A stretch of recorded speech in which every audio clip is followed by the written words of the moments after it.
Babak 1. Keheningan di balik marmer. Pagi itu, Jakarta seolah tertahan dalam napas yang sesak.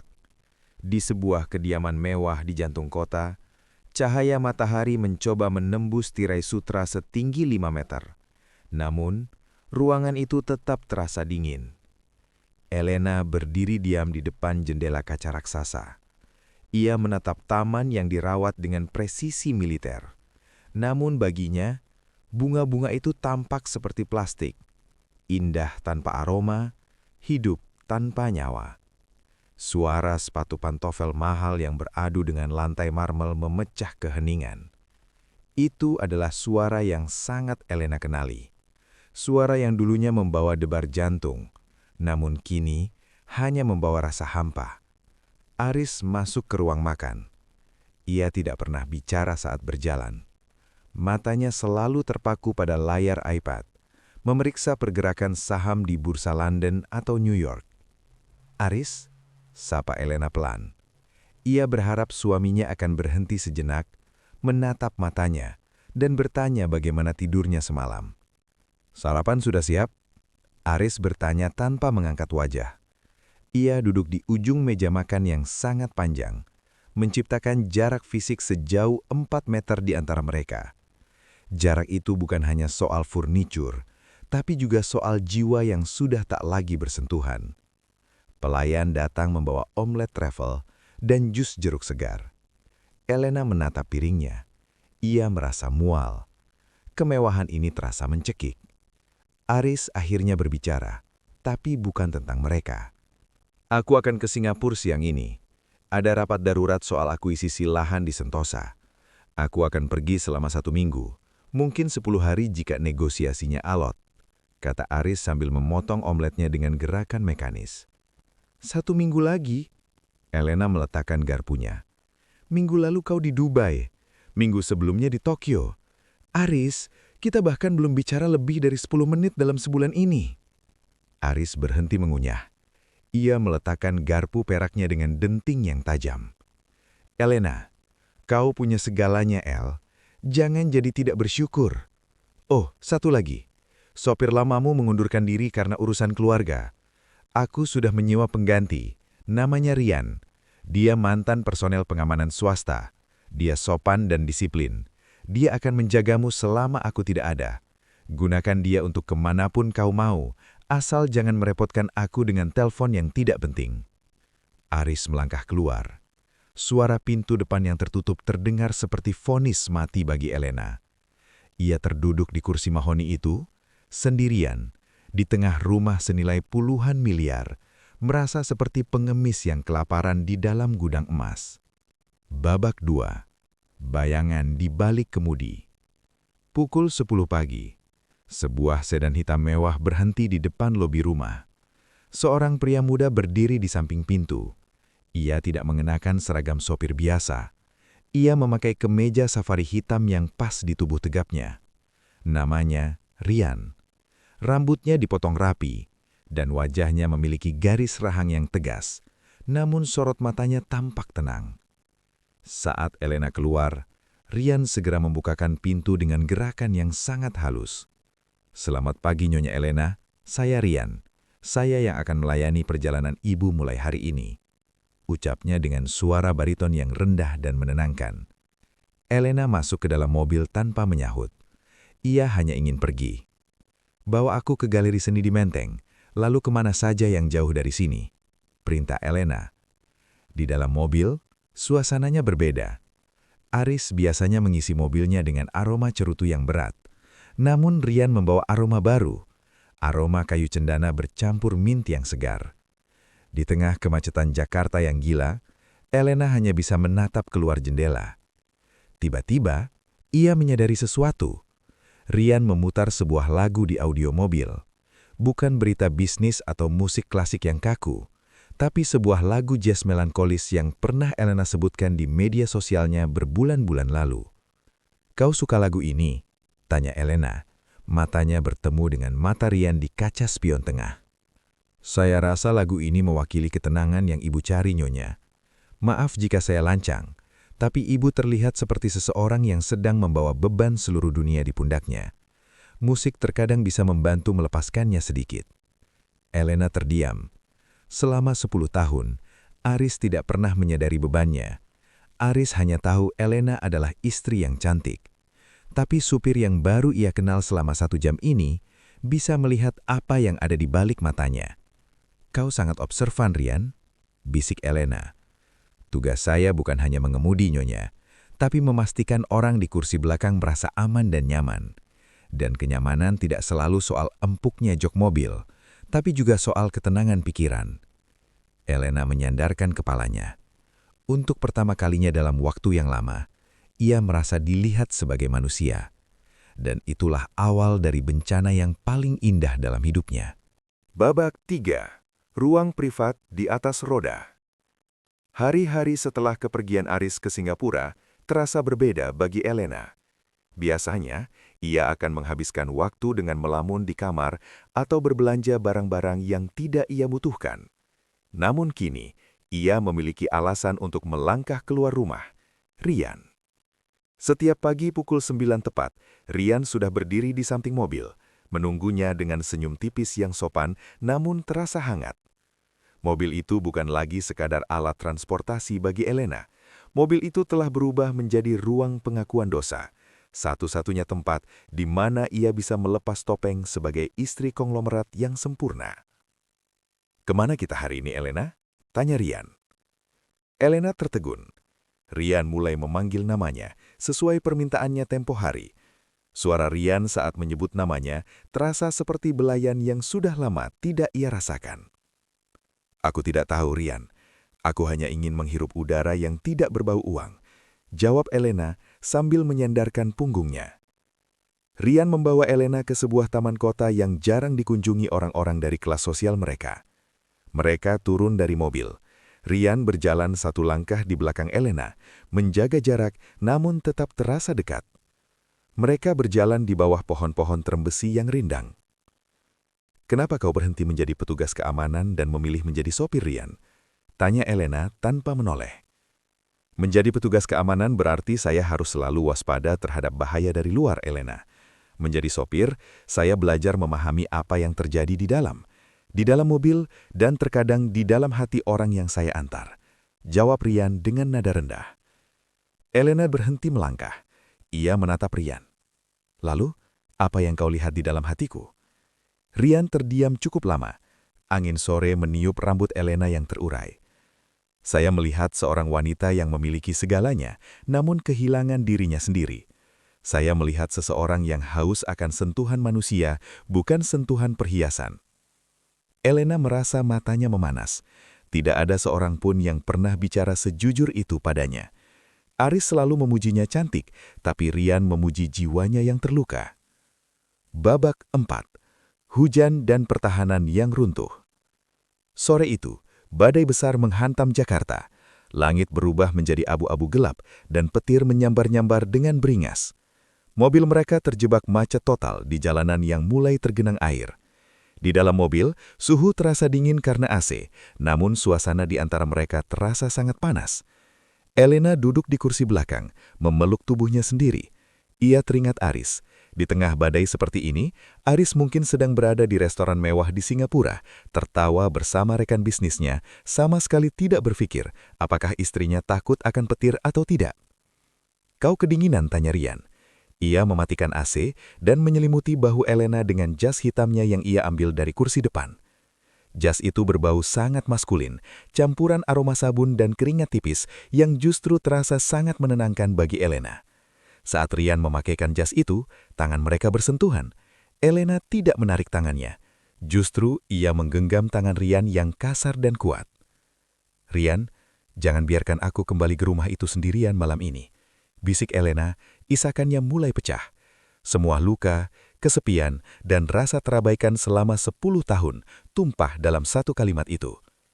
Rian berpindah ke kursi belakang. Ia menarik Elena ke dalam pelukannya. Tidak ada nafsu di sana pada awalnya, hanya 2 jiwa yang saling mencari kehangatan. Elena menyembunyikan wajahnya di dada Rian, menangis sejadi-jadinya. "Aku di sini, Elena. Aku tidak akan pergi," bisik Rian di telinganya. Malam itu, di dalam mobil yang bergoyang karena angin kencang dan tertutup rapat oleh kegelapan hujan, garis antara majikan dan sopir resmi terhapus. Elena telah melewati ambang pintu yang tidak akan pernah bisa ia lalui kembali.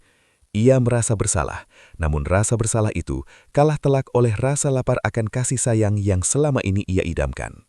Babak 5. Kehidupan ganda. Setelah malam badai itu, kehidupan Elena seolah terbelah menjadi dua dimensi yang berbeda. Di satu sisi, ia tetaplah Nyonya Aris yang anggun, menghadiri acara amal dengan gaun rancangan desainer ternama dan tersenyum kaku di depan kamera. Namun, di sisi lain, ia adalah seorang wanita yang merindu, yang menghitung setiap detik hingga jam menunjukkan pukul 9 pagi, saat mesin mobil hitam itu menderu di depan terasnya. Rian kini bukan lagi sekedar sopir. Ia adalah rahasia paling manis sekaligus paling berbahaya yang pernah Elena miliki. Di dalam mobil yang melaju membelah pinggiran kota, mereka tidak lagi hanya berbicara tentang kesepian. Mereka mulai merencanakan pelarian-pelarian kecil. "Rian, antarkan aku ke tempat yang tidak ada di dalam peta suamiku," ucap Elena suatu pagi. Rian membawa Elena ke sebuah pemukiman padat di pinggir rel kereta api, tempat di mana Rian tinggal. Itu adalah dunia yang belum pernah Elena lihat sebelumnya. Bau asap kayu bakar, suara anak-anak berlarian tanpa alas kaki, dan jemuran yang melintang di antara gang sempit. Di sebuah kamar kos berukuran 3 kali 3 meter milik Rian, Elena menemukan sesuatu yang tidak bisa dibeli oleh kekayaan Aris. Rasa memiliki.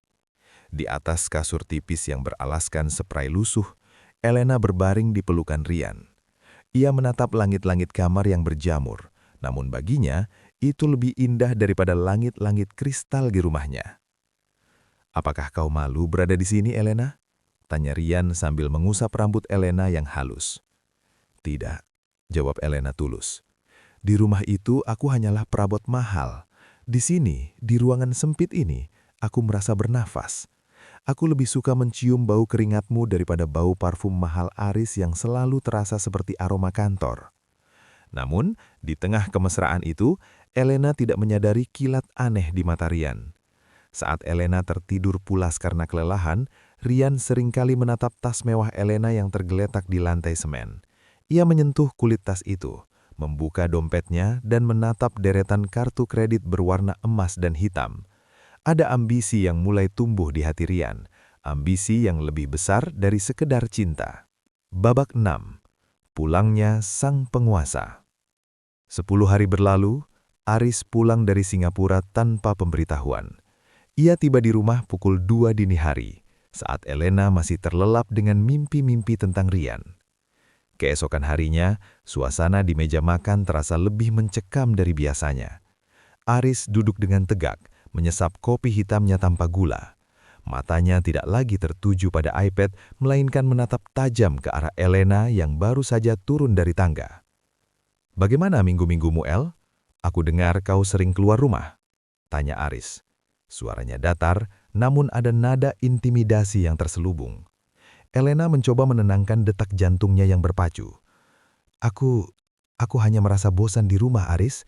Rian mengantarkan aku ke beberapa galeri dan taman, seperti yang kau sarankan." "Rian?" Aris mengulang nama itu dengan pelan, seolah sedang mencicipi rasa kata tersebut di lidahnya. "Dia sopir yang rajin, bukan? Aku memeriksa laporan bahan bakar mobil. Kalian menempuh jarak yang sangat jauh untuk sekedar pergi ke galeri seni." Elena terdiam, tangannya yang memegang sendok sedikit gemetar. "Jakarta sangat macet, Aris. Kau tahu itu?" Aris berdiri, berjalan perlahan mengelilingi meja makan, hingga ia berada tepat di belakang kursi Elena. Ia meletakkan tangannya di bahu Elena, cengkramannya sedikit lebih kuat dari biasanya. "Aku selalu tahu apa yang terjadi di dalam wilayah kekuasaanku, Elena. Ingat itu. Aku membangun bisnis ini dengan mengenali setiap ancaman sebelum ancaman itu benar-benar menyerang. Jangan pernah berpikir, aku tidak memperhatikan sekelilingku." Aris kemudian berjalan pergi menuju ruang kerjanya. Elena merasa udara di sekitarnya mendadak hilang. Apakah Aris tahu? Ataukah itu hanya gertakan biasa? Siang harinya, saat Elena masuk ke dalam mobil, ia melihat Rian tampak gelisah. "Pak Aris memanggil saya tadi pagi," bisik Rian saat mereka sudah berada di jalan raya. "Apa yang dia katakan?" tanya Elena panik. "Dia hanya menatap saya selama 5 menit tanpa bicara. Lalu dia berkata, 'Pastikan istriku selalu pulang tepat waktu. Aku tidak suka barang milikku terlambat kembali ke tempatnya.'" "Elena, dia bukan pria biasa. Dia sangat menakutkan." Elena menggenggam tangan Rian dari kursi belakang. "Kita akan lebih berhati-hati, Rian. Aku tidak bisa kehilangan kamu sekarang. Kau adalah satu-satunya alasanku untuk tetap hidup." Elena tidak sadar bahwa dengan mengatakan itu, ia baru saja memberikan Rian kunci untuk menghancurkan hidupnya. Rian tahu, Elena sudah sepenuhnya bergantung padanya. Dan bagi seorang pria yang terbiasa hidup susah, ketergantungan adalah sebuah komoditas yang bisa dijual. Babak 7. Permintaan di balik kemesraan. Hari-hari berlalu dengan ketegangan yang tak kasat mata di dalam mansion Aris. Elena merasa setiap dinding di rumah itu memiliki telinga, dan setiap pelayan adalah mata-mata suaminya. Namun, ketakutan itu justru membuatnya semakin terikat pada Rian. Baginya, Rian adalah satu-satunya pelabuhan aman di tengah badai yang mulai menggulung. Suatu sore, di sebuah hotel kelas melati yang mereka sewa untuk bersembunyi dari keramaian, Rian tampak murung. Ia hanya menatap jendela yang menghadap ke gedung-gedung tinggi, tidak menyentuh makanan yang dibelikan Elena. "Ada apa, Rian? Kenapa kau diam saja?" tanya Elena sambil mengelus punggung pria itu. Rian menghela nafas panjang, sebuah sandiwara yang telah ia latih di depan cermin. "Aku merasa tidak pantas untukmu, Elena. Lihatlah kau mengenakan jam tangan yang harganya bisa membeli seluruh hidupku. Sedangkan aku hanya sopir yang bisa dipecat suamimu kapan saja." "Jangan bicara begitu, Rian. Aku tidak peduli dengan semua harta itu," sahut Elena cepat. Rian menoleh, menatap Elena dengan mata yang dibuat seolah-olah penuh penderitaan. "Tapi aku peduli. Ibuku di desa, rumahnya hampir roboh. Adikku butuh biaya sekolah. Aku merasa gagal menjadi pria. Aku ingin membawamu pergi dari Aris, tapi bagaimana aku bisa memberimu makan jika aku sendiri masih berhutang pada banyak orang?" Hati Elena hancur mendengar itu. Inilah sisi protektifnya sebagai wanita yang merasa sedang menyelamatkan pahlawannya. "Berapa yang kau butuhkan, Rian? Katakan saja." Awalnya Rian menolak, berpura-pura memiliki harga diri. Namun akhirnya ia menyebutkan sebuah angka yang cukup besar. Tanpa ragu, Elena mengambil kartu kredit cadangan yang jarang dipantau Aris. Ia menarik uang tunai. Ia memberikan perhiasan emasnya yang bisa dijual. Bahkan ia memberikan sebuah jam tangan mewah milik Aris yang tersimpan di laci ruang kerja. "Ambil ini. Ini untuk ibumu. Jangan pernah merasa kecil di hadapanku, Rian. Kita akan menghadapi ini bersama," ucap Elena penuh keyakinan. Elena tidak menyadari bahwa setiap lembar uang yang ia berikan bukan mempererat cinta mereka, melainkan justru mempercepat langkah Rian untuk pergi meninggalkannya saat keadaan mulai memburuk. Rian adalah seorang penyintas, dan baginya, Elena hanyalah sebuah tiket keluar dari kemiskinan. Babak 8. Mata-mata dalam kegelapan. Sementara itu, di kantor pusat perusahaannya, Aris tidak sesantai kelihatannya. Di layar monitor komputernya, ia sedang melihat laporan transaksi keuangan dari bank. Ia melihat penarikan tunai yang tidak biasa di beberapa lokasi mesin ATM di pinggiran kota, tempat yang tidak mungkin dikunjungi Elena sendirian. Aris memutar sebuah video di ponselnya. Itu adalah rekaman dari kamera tersembunyi yang ia pasang di dalam mobil Alphard miliknya. Ia melihat istrinya bersandar di bahu sopirnya. Ia mendengar suara istrinya menyebut namanya sendiri dengan nada yang begitu intim di telinga pria lain. Rahang Aris mengeras, penanya patah di dalam genggamannya. Aris bukanlah pria yang akan meledak dalam kemarahan yang berantakan. Ia adalah predator yang sabar. Ia mencintai Elena dengan caranya yang posesif, namun ia jauh lebih mencintai harga dirinya. "Kau ingin bermain api, Elena?" bisik Aris pada layar yang membeku. "Aku akan membiarkanmu terbakar, tapi aku yang akan memegang pemadamnya." Aris memanggil kepala keamanannya. Cari tahu semua tentang Rian, masa lalunya, keluarganya di desa, dan siapa saja orang yang pernah dia tipu. Aku ingin tahu setiap inci dari lubang persembunyiannya. Malam itu, Aris mengadakan pesta perayaan atas suksesnya proyek di Singapura. Rumah mereka dipenuhi oleh tamu-tamu penting. Elena tampil memukau dengan gaun hitam panjang dan kalung berlian yang melingkar di lehernya. Namun hatinya berada di luar sana, di area parkir di mana Rian sedang menunggu di balik kemudi. Di tengah pesta, Aris mengangkat gelas sampanyenya. Ia memberikan pidato singkat yang terdengar biasa bagi orang lain, namun terasa seperti teror bagi Elena. "Terima kasih telah hadir. Keberhasilan ini tidak mungkin tercapai tanpa kesetiaan. Di dunia bisnis, kesetiaan adalah segalanya. Begitu juga dalam keluarga. Jika ada satu elemen yang berkhianat, maka seluruh sistem harus dihancurkan agar tidak menulari yang lain." Aris menatap langsung ke mata Elena saat mengucapkan kalimat terakhir itu. Elena merasa kakinya lemas. Ia harus segera keluar.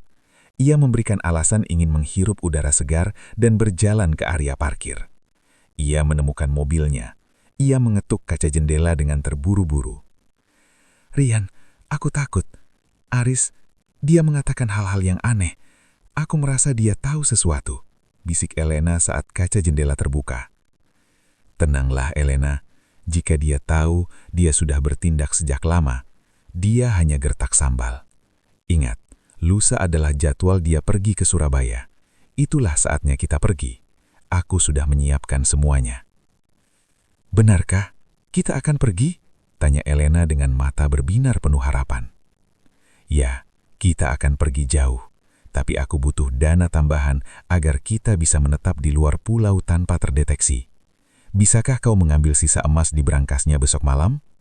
Elena mengangguk tanpa berpikir. Ia sudah sepenuhnya berada di bawah kendali Rian. Di kepalanya, ia membayangkan kehidupan baru yang sederhana namun penuh cinta. Tanpa tahu bahwa di dalam kegelapan di balik pilar rumah, seorang detektif swasta yang disewa Aris sedang memfoto setiap detik pertemuan mereka. Babak 10. Persiapan pelarian yang hening. Malam itu, hujan turun bukan sebagai rintik, melainkan sebagai tirai air yang tebal, mengaburkan pandangan dan meredam suara di sekitar mansion mewah Aris. Elena berdiri di dalam kamar ganti luasnya yang dipenuhi lemari-lemari kaca. Tangannya gemetar hebat saat ia memasukkan beberapa pasang pakaian sederhana ke dalam tas kain kecil. Ia sengaja tidak membawa tas bermerek agar tidak menarik perhatian. Ia melirik ke arah brankas di pojok ruangan. Dengan kode yang sudah ia hafal luar kepala, ia membukanya. Di dalamnya tersimpan tumpukan uang tunai dan kotak-kotak perhiasan yang harganya bisa menghidupi satu desa selama puluhan tahun. Elena mengambil beberapa batang emas dan sisa uang tunai, memasukkannya ke dalam tas. "Maafkan aku, Aris," bisiknya pada keheningan. "Tapi kau yang membuatku menjadi pencuri di rumahku sendiri." Elena berjalan mengendap-endap menuruni tangga. Rumah itu terasa asing seperti labirin yang penuh dengan hantu masa lalu.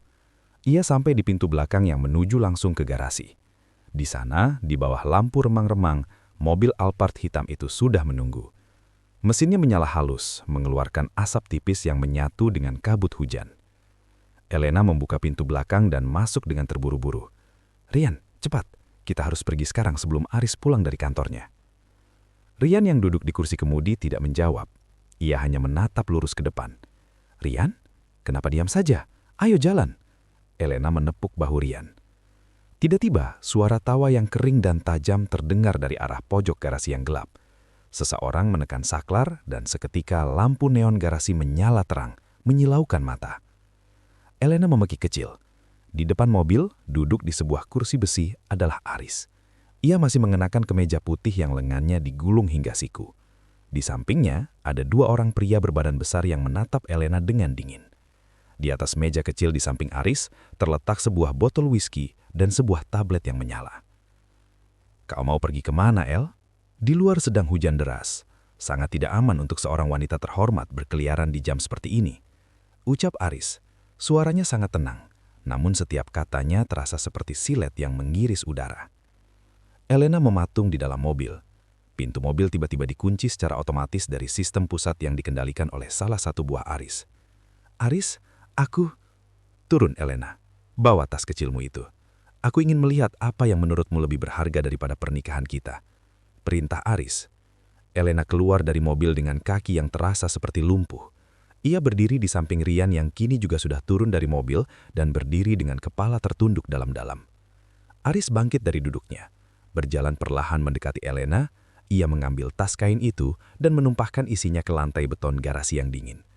Batangan emas dan tumpukan uang berhamburan, berdenting di atas lantai. Emas, uang tunai, jam tangan kesayanganku. Aris menunjuk benda-benda itu dengan ujung sepatunya. Semua ini aku dapatkan dengan memeras keringat dan otak, dan kau memberikannya kepada ini. Aris menunjuk Rian dengan hinaan yang begitu kental. Aku melakukannya karena aku mencintaimu, Aris, teriak Elena. Akhirnya amarahnya pecah. Dia memberiku apa yang tidak pernah kau berikan. Dia melihatku, dia menyentuhku seolah aku adalah sesuatu yang berharga. Aris menatap Elena dengan rasa kasihan yang menyakitkan. Dia melihatmu. Tidak, Elena. Dia melihat dompetmu. Dia melihat rasa kesepianmu sebagai peluang bisnis. Aris kemudian menoleh ke arah Rian. Rian, katakan padanya. Katakan pada cinta sejatimu ini apa yang kita bicarakan tadi sore di kantorku. Rian tetap diam, namun tangannya yang mengepal mulai gemetar. Bicaralah, Rian, atau kau mau aku bacakan daftar hutang judimu yang sudah aku lunasi tadi siang. Tantang Aris. Elena menoleh ke arah Rian dengan mata membelalak. Apa? Hutang judi? Apa maksudnya, Aris? Aris tertawa kecil, suara tawa yang penuh kemenangan. Rian adalah seorang penipu kelas teri, El. Ia sudah mengincar rumah ini sejak pertama kali ia melamar kerja. Ia tahu persis tipe wanita seperti apa kau, wanita kaya yang haus perhatian. Ia tidak mengirim uang ke ibunya di desa. Ibunya sudah meninggal 5 tahun lalu. Ia mengirim uangmu ke bandar judi di pinggiran kota. Itu bohong. Rian, katakan itu bohong. Elena menggoncang bahu Rian. Akhirnya, Rian mengangkat kepalanya. Tidak ada lagi sorot mata lembut yang selama ini Elena puja. Yang ada hanya tatakan dingin dan muak.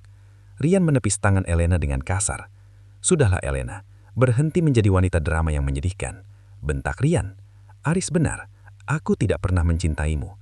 Bagaimana aku bisa mencintai wanita yang begitu mudah ditipu hanya dengan beberapa lagu jazz dan kata-kata manis? Kau itu membosankan. Kau hanya keluhan berjalan tentang suamimu yang sibuk. Dunia Elena terasa runtuh seketika. Oksigen di sekitarnya seolah mendadak menguap. Aris mengambil sebuah amplop dari sakunya dan melemparkannya ke arah Rian. Ini sisa kesepakatan kita. Ambil uang ini. Keluar dari kota ini, dan jika aku melihatmu lagi, aku akan memastikan kau tidak akan pernah bisa berjalan lagi. Pergi.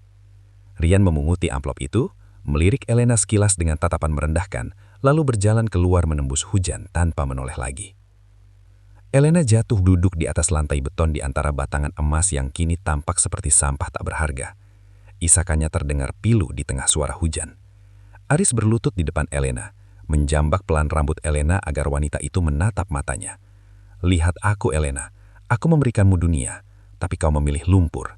Sekarang kau akan mendapatkan apa yang kau pilih. Aris, maafkan aku.